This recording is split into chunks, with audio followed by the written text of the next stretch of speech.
How you doing, guys? This is part 3 of an interview I did with David the Good, author of Grow or Die and Compost Everything. If you check the links in the description box below, you can get his books on Amazon, his website, thesurvivalgardener.com, and the previous parts of the interview. So thanks for watching. So what do you think, just change direction a little bit, would be the most likely disaster scenario where people would be really needing some sort of like self-production of food? Not necessarily that it is likely, but just the most likely of any major disaster scenario. And I'm talking like beyond just like, oh, I lost my job, so now I need to eat my food, which is extremely likely. But something like, do you think it's EMP, nuclear war, economic collapse, alien invasion, pandemic? Like, which one do you think is like, yeah, I could see that happening? The nanobot apocalypse. The robot apocalypse. I just saw Mark Zuckerberg post something about, he's like, oh, I'm going to create my own Jarvis or something. So could be upon us. Skynet's here. Yeah, thanks, Zuckerberg. You've done a lot for us already. Yeah, he's going to finish us off. No, actually, I tend to think that we have such an overrun systemically of debt that the debt crash is going to be the thing that does it. The EBT cards probably shut off. You know, the credit card system might lock up.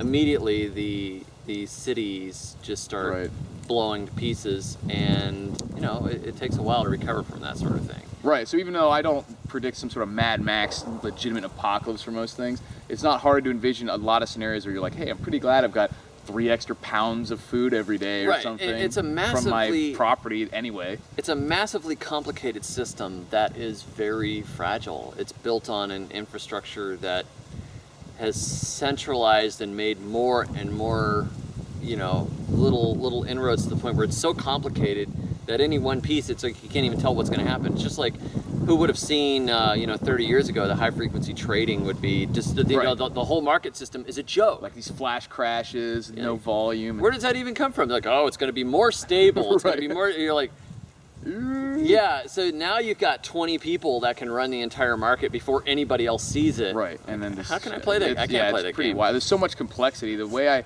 describe it to some people is like when you have, it's between like a pond and like a fish tank.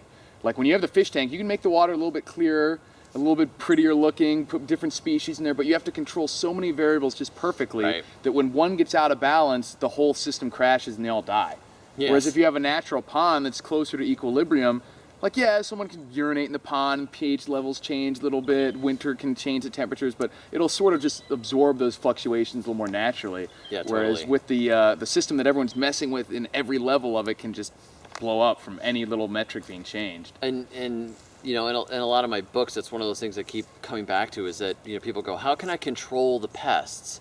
Right. And the way you control the pests is you add more insects. And they're like, what do you mean you add more insects? It's like, no, your gut bacteria, right? You go on antibiotics, you destroy your gut bacteria, then you have all kinds of other issues because of the antibiotics. You need a functioning ecosystem. You know, when I'm out in my yard, like an equilibrium, like I'm saying, where they're going to be there, but there's not like a horde of locusts because you have a field of the same plant. Exactly the same plant for miles. So like leave some patches of weeds. Plant 20 things, don't plant 2 things. Don't do the Irish potato thing where you finally got a new crop that everybody can live on. Fields of it, nothing else. Yeah, and then millions of people starve. What about fields of yams? I can get on board with that. Yeah, the nice thing about the yams is that you can mix them into a forest ecosystem. There's some that somehow ended up like growing across the street for me, you know? Like they just grow in the woods. And that's the advantage of the ones that's sort of indigenous, or at least indigenous to a similar climate. They fit the climate perfectly. Yeah, and you can plant other stuff next to them, near them, they're not going to get choked out or anything like that. So right, exactly. That's pretty great. So the composting. I've been a big composting nerd for a while. All right. So when I saw the book came out, I was like, oh yeah, I'm probably one of the few people, I would have thought I was one of the few people to be excited about composting. But your book's been doing pretty well, so I must not be the only one.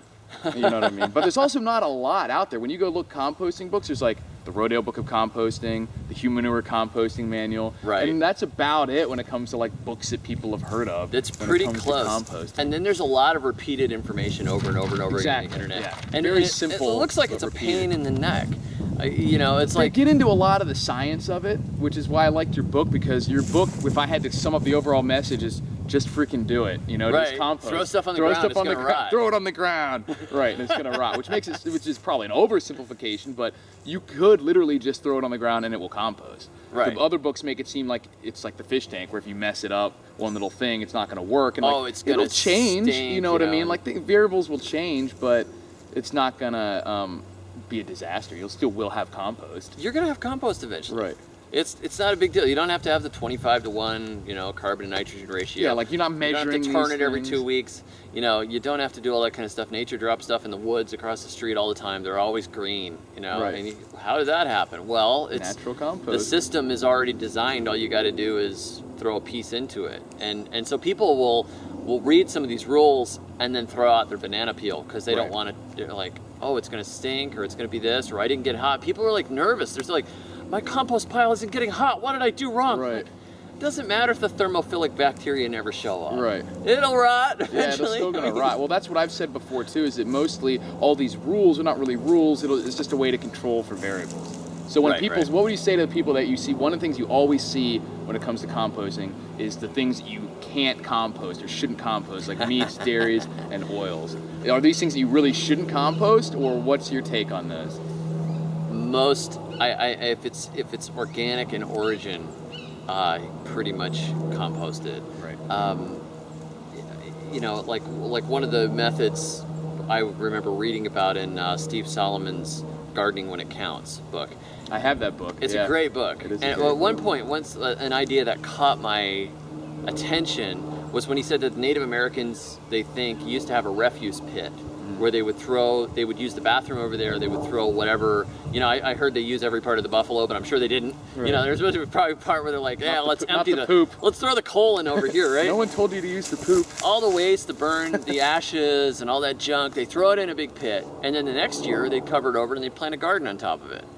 That's sort of basically the model from the humanure composting manual. I mean, it's throw your crap in a big pile, wait a year, plant on and top then plant of on it. it, right? And so I thought, oh, this is interesting. I'm going to try that. So in Tennessee, we had this hard clay soil. I dug some holes that were about 3 foot deep, and I had gotten some goat, like ordered goat, and I actually bought it from the Amish. Yeah, because you with my said you had like a Ethiopian head, friends. right? Yeah, I had this goat head, you know, and I had some organs and stuff we weren't going to eat. So I'm like, okay, the slaughter waste from the goat, I threw it in the hole. I threw in some raw manure. I threw in like scraps and beef stew and all that kind of trash, right? Right. And then I covered that over with the dirt. And then in a couple of months, when the soil and everything had warmed up enough to plant squash, I planted some Hubbard squash on top. And they looked like normal squash for the first few weeks. It was like, oh, they're nice little sprouts, you know. But then suddenly they thirsted for they blood turned after green, that? No. and they were like, yeah, they started eating kids, and we kept finding class rings and stuff out there in the area. In the vines. What happened? But the vines just started growing like crazy, and we found we hardly had to water them. They had so much nutrition from that. The roots could just touch and take what they wanted. Right. And so that area, instead of composting, like if you're composting in a pile, you're putting everything over here, you're turning it, you're doing all this labor, you get a little handful of compost from like this much junk. Right. And then you carefully give it to each To plant. your tomato that you're fighting to keep alive. Right. Or you spread it over your entire garden and till it in. Yeah.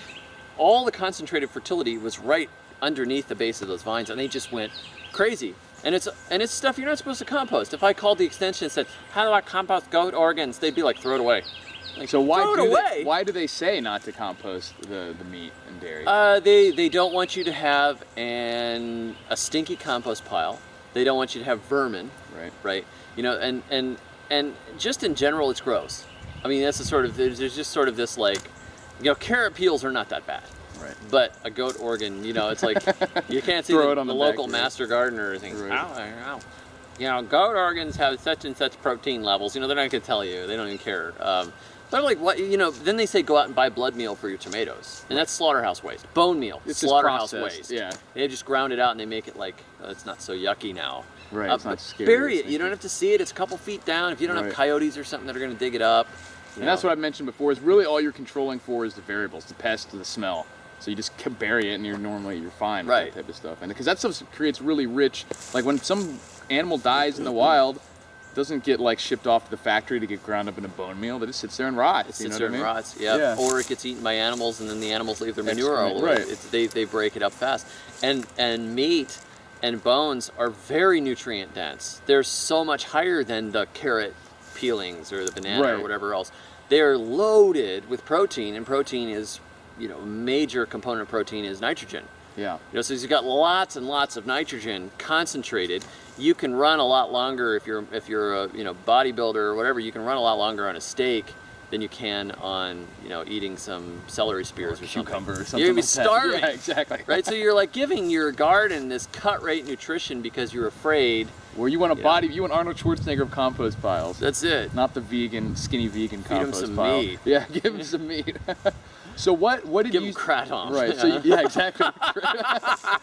Dude, the kratom is pretty good. I'll have to tell you about that in a little bit. Boost it. Yeah, yes.